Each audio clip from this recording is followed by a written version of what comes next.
ولا سهل إلا ما جعلته سهلا وأنت تجعل الحزن إن شئت السهلا ربي يسر ولا تعسر وأتمم بالخير أما بعد.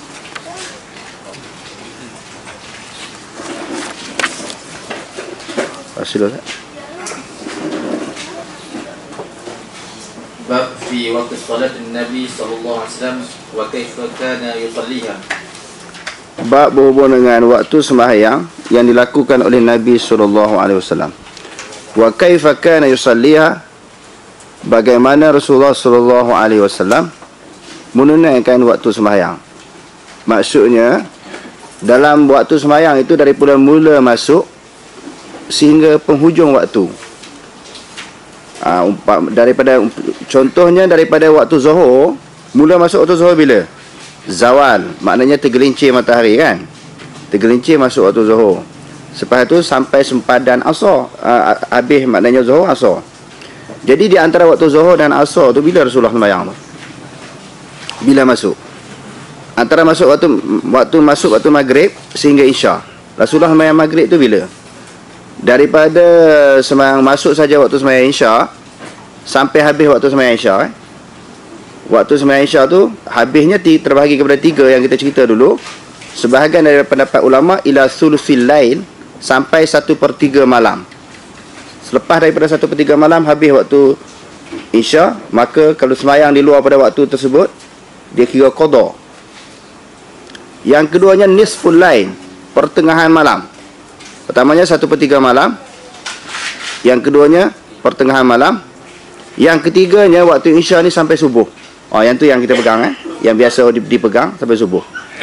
Secara kesimpulan daripada waktu sembahyang yang panjang itu, 5 waktu ini Rasulullah sembahyang tang mana? Kita dah belajar di dalam hadis-hadis yang lalu, maknanya biasa-biasanya Rasulullah sembahyang di awal waktu. Bila ditanya Rasulullah ayul a'mal afdal, Rasulullah sallallahu alaihi wasallam menjawab as-salatu fi awwali waqtiha, sembahyang di awal waktu. Cuma kalau musim panas menunaikan sembahyang zuhur, Rasulullah pelewatkan. Saya nak buat kesimpulan sebab hadis-hadis itu dah kita baca di dalam riwayat-riwayat yang lepas, cuma akan diulang balik. Hadis ini diulang balik. Sebab itu orang kata tak munasabah. Ini baru ni saya dengar satu maklumat. Tak munasabah. Hadis Rasulullah ni apa yang ada di dalam Bukhari, Muslim, Tirmizi, Ibnu Majah, Nasa'i. Sebenarnya kan Rasulullah cakap dalam kehidupan dia sampai wafat. Takkan ini je hadis Nabi? Tu kemusykilannya orang timbul. Takkan ini je hadis Nabi yang ada dalam Bukhari, Muslim, Tirmizi, Ibnu Majah kan? Abu Daud, Muwatta dan sebagainya. Pertamanya kita nak sebut hadis itu sebenarnya berulang. Yang keduanya kita kena faham percakapan Rasulullah tak macam kita. Kita ni bercakap je ikut dan. Tak kira dosa pahala ke, lara ke tak lara, kita cakap. Ada pun Rasulullah dia tidak begitu. Wa ma yantiqu 'anil hawa in huwa illa wahyun yuha. Rasulullah tak cakap mengikut hawa nafsu. Jadi setiap kali dia nak cakap ilham ataupun wahyu yang datang daripada Allah. Sebab itu percakapan Rasulullah ni terhad. Bila dia cakap itu suatu benda yang penting sahaja dia cakap. Cuma adalah beza pendapat ulama, adakah semua percakapan Rasulullah itu adalah wahyu ataupun ijtihad. Sebagai ulama pendapat pertama kata semua percakapan yang keluar daripada mulut Rasulullah semua wahyu. Itu pendapat yang pertama. Yang keduanya, pendapat ulama kata ada bab-bab yang tertentu dia merupakan ijtihad. Di antaranya sebagai contoh dalam isu peperangan, strategi yang nak disusun oleh Rasulullah berhubung dengan peperangan ni, berbagai-bagai pandangan yang dikemukakan oleh sahabat. Dia ambil salah satu daripada pendapat, yang ini ijtihad. Jadi benda-benda yang ijtihad ni tidak banyak. Yang banyaknya wahyu. Maknanya secara kesimpulan, yang ada dalam hadis tu itulah yang disusun oleh ulama, yang ditapis, tinggal hadis-hadis sahih ni. Janganlah faham hadis Rasulullah ni macam kita duk cakap banyak sangat. Bila orang faham macam tu, orang kata hadis yang ada dalam susunan sitah tu yang tu saja, yang lain ada lagi. Yang lain itulah yang boleh buat begini-begini ni. Mungkin hak dalam ni tak dilaporkan. Dalam riwayat yang lain, riwayat mana pun tak tahu. Kalau ada mesti dilaporkan. Sebab percakapan Rasulullah ni sahabat tulis. Dia hafal, dia tulis, dia catat, lalu dilaporkan, diriwayatkan kepada orang. Nak jaga di atas tujuan apa? Nak jaga apa? Syariat Nabi. Agama yang dibawa oleh Nabi SAW. Jadi kita orang mengaji hadis ni, kita kena jelas lah. Hadis Rasulullah ni dia tak banyak macam percakapan kita. Apa yang ada, iaitu apa yang telah dibukukan oleh ulama-ulama hadis.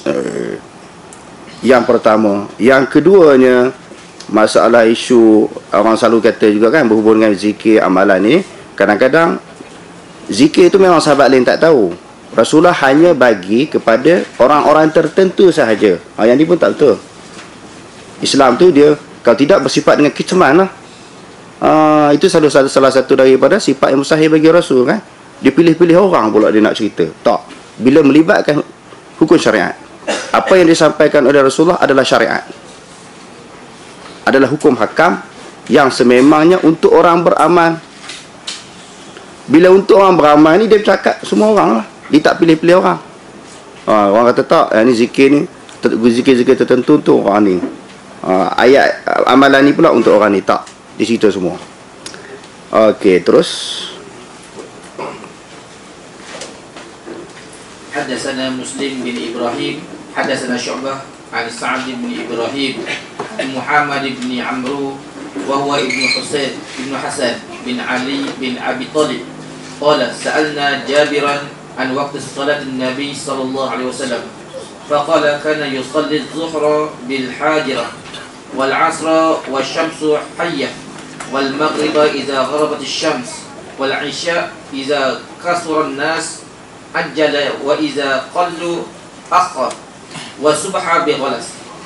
Okey, Imam Abu Daud dengan sanad menyebut Ali bin Abi Talib kata, kami telah bertanya Jabir bin Abdullah berhubung dengan waktu sembahyang Nabi. Sebagaimana mukadimah yang kita sebutkan tadi, Nabi sembahyang dalam waktu bila? Faqala, lalu Jabir menjawab, kana yusalli az-zuhra bil hajirah. Adalah Rasulullah sallallahu alaihi wasallam sembahyang zuhur itu bil hajirah. Hajirah ni maknanya di awal tengah hari, yakni ba'da zawal. Maknanya awal tengah hari ni selepas tergelincir. Itu dipanggil hajirah. Tergelincir sahaja matahari, lalu dilaksanakan sembahyang zuhur oleh Rasulullah sallallahu alaihi wasallam. Nak ceritanya apa dia? Sembahyang awal waktu. Sembahyang awal waktu. Yang kedua, Rasulullah sembahyang asar ni tadi yusolli zuhra. Yang kedua, wal asra. Rasulullah menunaikan sembahyang asar wasyamsu hayyatun. Sembahyang asar ni dalam keadaan matahari masih hidup, masih segar, masih putih, masih kuat panas dia, sebagaimana disebut di dalam riwayat-riwayat yang lain. Panas tu maknanya dia masih baru masuk lah. Kalau dah matahari pun tak apa panas dah, masih cahaya pun dah gelap dah, dia nak turun ke maghrib, dia nak turun terbenam ke maghrib. Dan sembahyang asar ni hal keadaannya matahari masih segar, masih terang dan masih hidup. Wal maghriba idza gharabatis syams. Adapun waktu maghrib selesai sahaja terbenam matahari. Sebenarnya selesai saja terbenam matahari, lalu Rasulullah sembahyang maghrib. Wal isya, adapun waktu isya idza kathuran nasu ajjala. Apabila ramai dah manusia berada di dalam masjid, lalu Rasulullah pun terus sembahyang. Wa idza qallu akhara, apabila sedikit oleh orang ramai ataupun manusia ataupun makmum, lalu dia perlambatkan. Kita dah bahas juga dalam masalah ini. Sebahagian ulama kata sembahyang isya di awal waktu berdasarkan umum hadis. As-salatu fi awali waqtiha. Sembahyang isya ke sembahyang apa ke mesti awal waktu. Pendapat yang kedua, tengok keadaan. Ada pendapat yang kedua sebut tengok keadaan lah. Kalau makmum tu dah penuh, dia ambil hadis ni. Maknanya terus sembahyang, kalau lambat tunggu. Pendapat yang ketiga kata sembahyang isya ni memang disunatkan lambat. Sama ada sampai 1/3 malam baru dilaksanakan ataupun pertengahan malam. Jadi di sini ada 3 pendapat. Itu pun dah kita bahas di dalam hadis-hadis yang lain. Wa subha bi ghalas, makna subuh di awal pagi, di penghujung malam. Ghalas maksudnya cahaya malam itu masih ada. Dia bukan asfar. Okey, terus. حدثنا حفص بن عمر حدثنا شعبة عن أبي المنهال عن أبي برزة قال كان رسول الله صلى الله عليه وسلم يصلي الظهر إذا زالت الشمس ويصلي العصر وإن أحدنا لا يذهب إلى أقصى المدينة ويرجع والشمس حية ونسيت المغرب وكان لا يبالي تأخير العشاء إلى ثلث الليل قال ثم قال إلى شطر الليل قال وكان يقرأ النوم قبلها والحديث بعدها وكان يصلي الصبح ويعرف أحدنا جالسه الذي كان يعرفه وكان يقرأ من فينا 60 إلى 100. Imam Abu Daud dengan sanadnya menyebut daripada Abi Barzah, dia kata adalah Rasulullah sallallahu alaihi wasallam sembahyang zuhur apabila tergelincir matahari, dan sembahyang asar apabila sesungguhnya salah seorang daripada kami dia pergi penghujung kota. Bila dia sembahyang di masjid, lepas dia sembahyang dia pergi hujung kota, tempat yang jauh lah, di tempat yang di Madinah ini, hujung kota Madinah. Wa yarji'a, kalau dia balik setelah lepas sembahyang dia tu pergi, selepas tu dia balik hujung, maknanya satu tempat yang jauh lah, jarak yang masafah yang jauh. Lepas dia pergi tu dia patah balik. Kalau dia patah balik, dia pergi masuk dalam masjid balik, wasyamsu hayyatun, matahari tu masih segar lagi, masih terang lagi, masih putih lagi. Maknanya walaupun dia dah pergi, dah makan masa dah kan, balik. Maknanya yang tadi Rasulullah sembahyang tu awal. Kalau Rasulullah sembahyang lambat, dia pergi tu dah balik, dah gelap lah. Ini nak menunjukkan bahawa Rasulullah sembahyang awal, sembahyang asar tadi. Sebab tu dia boleh pergi patah balik, terang lagi matahari. Wa nasitul maghribah, yakni Abu Barzah dia lupa Rasulullah sembahyang maghrib ni, keadaan Rasulullah sembahyang bila, macam mana. Dalam riwayat-riwayat yang lepas dah kita belajar kan, tadi pun dah sebutkan bila terbenam saja matahari Rasulullah sembahyang. Tetapi dia sendiri dalam riwayat ini dia sendiri lupa. Adapun dalam riwayat yang lain maknanya terbenam saja matahari Rasulullah sembahyang maghrib. Wa kana la yubali ta'khir al-'isha'i ila thuluthil lail, dia tidak memperduli untuk mentakhirkan isya sampai 1/3 malam. Tadi kita sebut tadi 3 alasan tadi kan. Qala, Abu Mihal kata summa qala Abi Barzah. Qala yang pertama maknanya Abi Minhal. Abi Mihal kata kemudian telah berkata Abi Barzah, ila syatril lail, sampai pertengahan malam.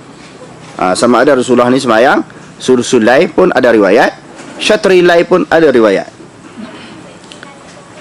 Qala, Abi Minhal kata wa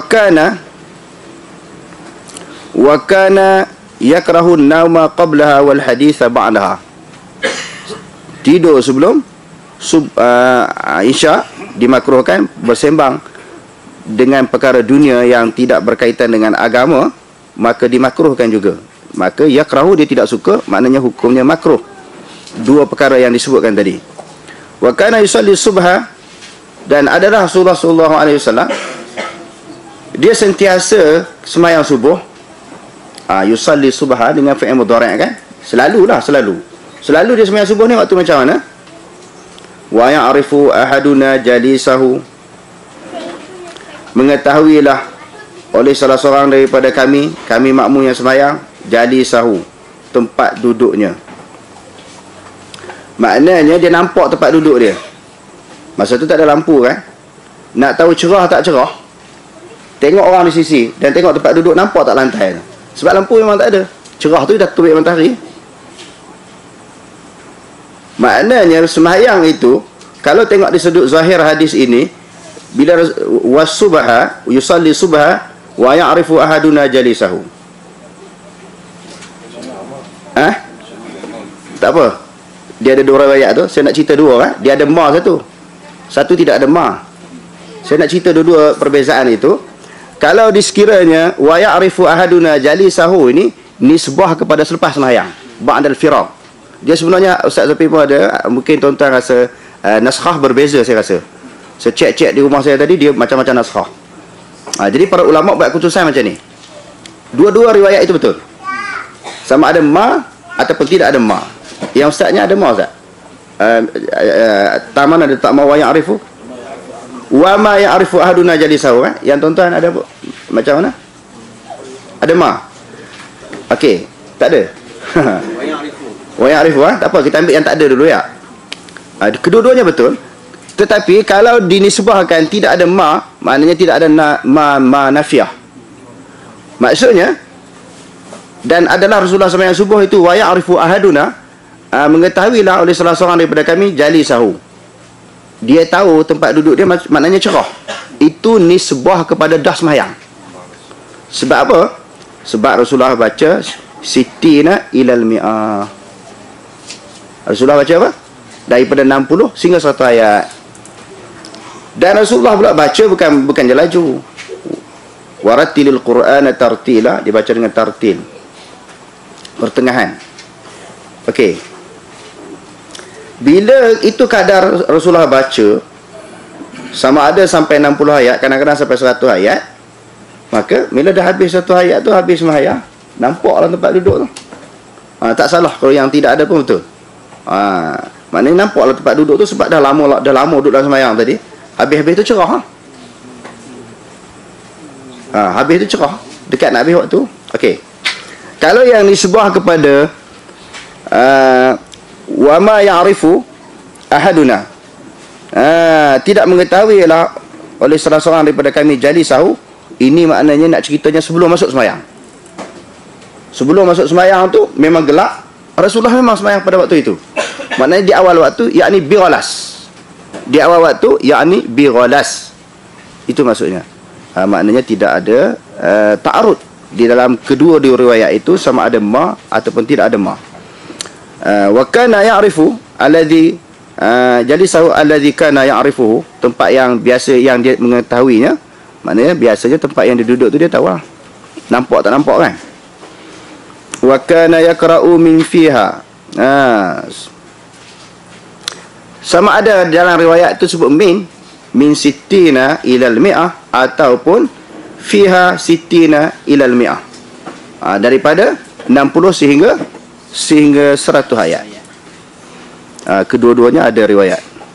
Okey, terus Bab fi waktu salat zuhur. Bab berhubung dengan waktu sembahyang zuhur yang dilakukan oleh Rasulullah sallallahu alaihi wasallam. Okey, terus. حدثنا أحمد بن حنبل ومسدد قال حدثنا عباد بن عباد حدثنا محمد بن عمرو عن سعيد بن حارث الأنصاري عن جابر بن عبد الله قال كنت أصلي الظهر مع رسول الله صلى الله عليه وسلم وأخذ قبضة من الحصى لتبرد في كفي أضعها لجبته أسجد عليها لشدة الحر. Okey. Imam Abu Daud dengan sanadnya menyebut daripada Jabir bin Abdullah. Jabir kata, aku bersembahyang zuhur bersama dengan Rasulullah sallallahu alaihi wasallam. Lalu aku ambil batu yang kecil. Aku ambil yang batu yang kecil ni, lalu aku persejukkan batu tu. Batu ni bila duduk dia tengah panas kan, dia panas. Dia ambil lalu disejukkan, main dengan tangan tu bagi sejuk. Kena tangan tu wak puluh apa jadi sejuk. Nak bagi kurang kepanasan yang ada pada batu tu. Dia pegang. Kalau tok situ masih terjemur dengan matahari lagi panas. Dia tarik tu, dia pegang. Main batu tu bagi jadi sejuk. Lepas tu setelah tu dia kata apa?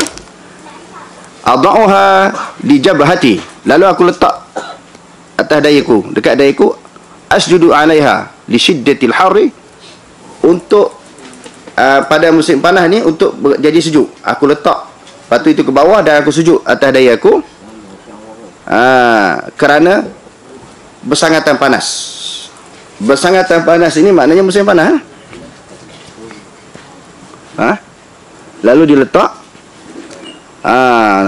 letak di bawah lalu disujud. Di sini juga kita akan jumpa dalam riwayat Abu Daud juga. InsyaAllah dalam riwayat Abu Daud juga kita akan jumpa. Dalam Tirmizi pun ada. Dia ada kaitan sujud atas sesuatu yang bergerak. Macam ekor serban kita kan. Dalam mazhab Syafi'i, sujud atas sesuatu yang bergerak tidak sah. Begitu macam ni ke? Tidak sah. Serban ke jubah tidak sah. Dia ada kaitan dengan sujud di atas pakaian. Ataupun yang orang musim panas zaman Nabi kan, sujud sesuatu yang bergerak yang berhubung dengan badan kita. Adapun ekor serban tu panjang 3 depa. Pergerakan kita menyebabkan ekor tu tak bergerak. Tapi kena panjang lah 2-3 depa baru dia tak bergerak. Kalau tidak kita rokok sujud dia bergerak. Dia bergerak dengan pergerakan musalli. Dalam kitab fiqh Syafi'i sebut kan, tidak sah. 3 ulama Imam Syafi'i kata tidak sah sujud di atas sesuatu benda yang bergerak. Ini tak apalah, ini tidak apa. Sebab apa? Batu tu dia tidak terlekat pada badan kita, tidak berhubung dengan badan kita. Cuma saya nak sebut, kita akan jumpa lagi hadis yang sahabat-sahabat ini untuk dia sejukkan dari dia ketika nak sujud itu. Sebab kan dia lantai masjid Nabi, dia daripada batu bawahnya pasir, tanah. Jadi sujud terus sujud atas batu panas dari. Sebab tu letakkan sujudkan batu terlebih dahulu lalu disujud. Ada riwayat yang wayadahu ahaduna tarfas saubaihi. Ada riwayat menyebut bahawa sahabat ini meletakkan hujung bajunya, tempat sujud lalu disujud. Ulama-ulama Syafi'i faham maknanya ambil pakaian lain, umpamanya kain lain, nak sujud tu letak lalu disujud. Adapun Imam Hanbali, Maliki, Hanafi, 3 imam ini berpendapat tak, pakaian yang ada pada badan, iaitu hujung jubah ataupun kain, sujud. Hujung jubah ataupun baju, letak tu sujud. Maknanya sujud atas benda yang bergerak. 3 pendapat ini kita sah. 3 pendapat ini kita sah. Dan saya nampak dalam isu ini jumhur ulama dalam bab ini lebih kuat daripada pendapat Imam Syafi'i. Sebab dalam riwayat Bukhari menyebut, dia kata wa kanu yasjuduna ala qalan suratihi wa imamatihi. Sahabat-sahabat mereka semayang, mereka sujud di atas serban-serban mereka dan juga sujud di atas kopiah-kopiah mereka. Maknanya pendapat yang kuatnya sujud atas dahi ini sah rupanya. Kalau tuan-tuan pergi Pakistan, Maulana Pakistan yang dia pakai macam ni dahi sikit sorban tu macam Taliban tu besar kan. Kita kata demo ni masa saya mula-mula sampai dulu sebelum belajar hadis, saya kata ulama Pakistan ni hebat hadis, pakar hadis, tetapi tak reti fiqh. Saya buat andaian macam tu. Hadis ni memang ribu hafal. Selain daripada Quran, hadis memang ingat sungguh. Memang sanad semua, jarah wa ta'dil pakar sungguh, tetapi fiqh tak reti. Saya kata dalam hati taklah kata kat dia. Sebab sorban besar nampak dari sikit dia sujud atas apa? Sudah tentu atas sorban. Masa itulah saya mengiyakan pendapat orang kata orang mengaji hadis ni tak reti fiqh. Masa tu saya mengiyakan betul rupanya orang mengaji hadis ni tak reti fiqh rupanya. Padahalnya bila kita mengaji baru kita tahu hak yang dia duk buat tu fiqh dah lah tu. Maknanya fiqh selain fiqh berdasarkan pada hadis, itu pendapat jumhur ulama. Bahkan lebih kuat. Bahkan lebih kuat. Jadi kalau kita jadi imam, jangan buat pelik lah. Buatlah macam tu, nanti orang parakah semua.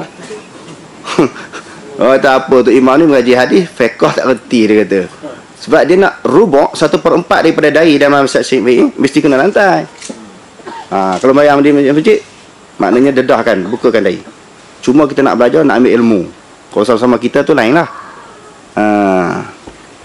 Okey Okey, terus. Hadatsana Utsman bin Abi Syaibah, hadatsana Abidah bin Humaid, an Abi Malik al-Ashja'i, Sa'd bin Tariq, an Kasir bin Mudrik, an al-Aswad, anna Abdullah bin Mas'ud qala kanat qadr salati Rasulillah sallallahu alaihi wasallam fi as-sayfi 3 aqdam ila 5 aqdam wa fi syita 5 aqdam ila 7 aqdam. Imam Abu Daud dengan sanadnya menyebut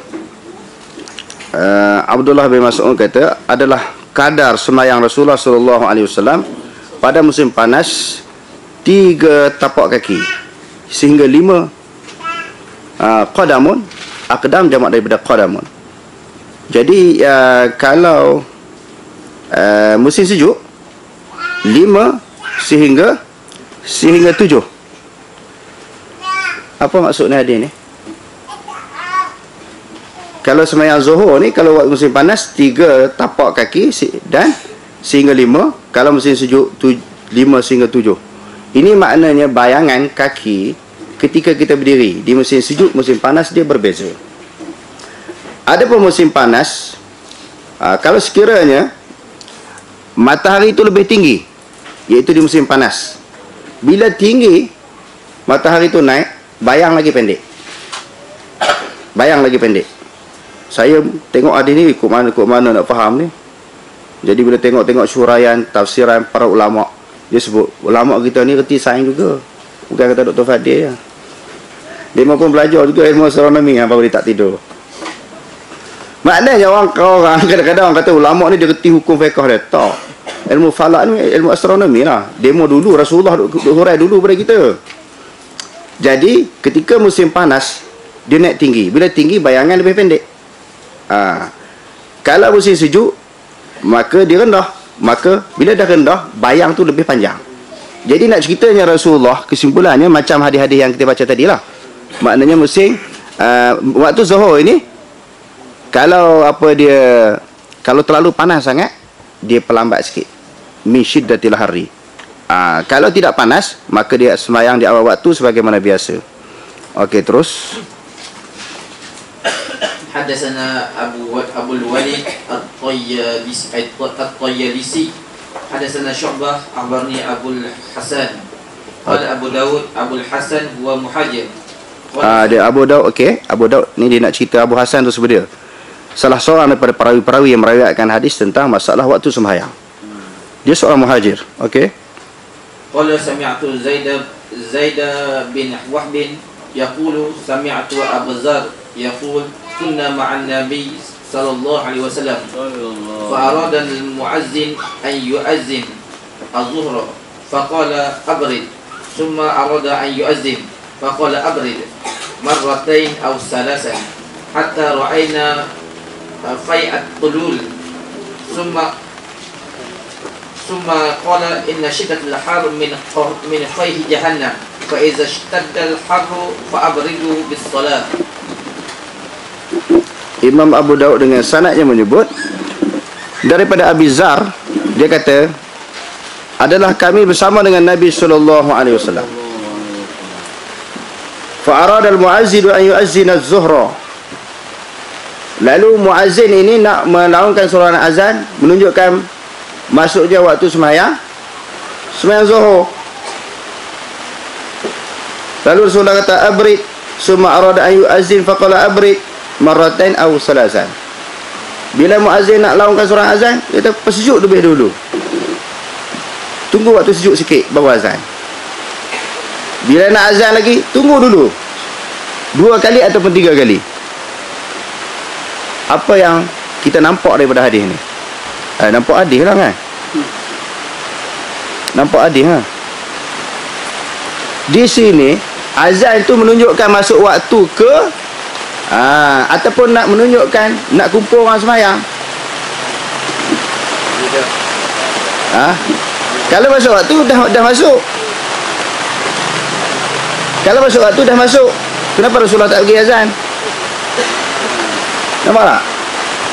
Kalau azan menunjukkan masuk waktu, sahabat nak azan Rasulullah tak bagi. Kata nanti dulu bagi sejuk dulu. Di sini sebagian ulama kata azan bukan menunjukkan masuk waktu. Azan nak kumpul orang sembahyang jemaah. Ini 2 pendapat pun dah kita bahaskan. Pendapat yang pertama kata masuk waktu. Yang keduanya nak kumpulkan sembahyang jemaah. Jadi pandangan ulama yang kata azan itu bukan menunjukkan masuk waktu, dia kerana nak kumpul orang sembahyang jemaah sahaja, sebab tu azan. Masuk waktu dah orang tahu dah. Hadis ni. Hadis ini dan hadis riwayat Imam Malik di dalam Muwatta'nya. Bila Rasulullah sallallahu alaihi wasallam pergi musafir, sembahyang subuh telajak tu kan, naik matahari. Lalu Rasulullah kata, wahai Bilal, apa yang aku amanahkan kamu, gerak orang kamu tak bangun. Kita tak gerak sebab apa? Dia kata, aku pun tertidur. Lalu Rasulullah suruh azan. Sedangkan waktu azan, waktu subuh dah habis.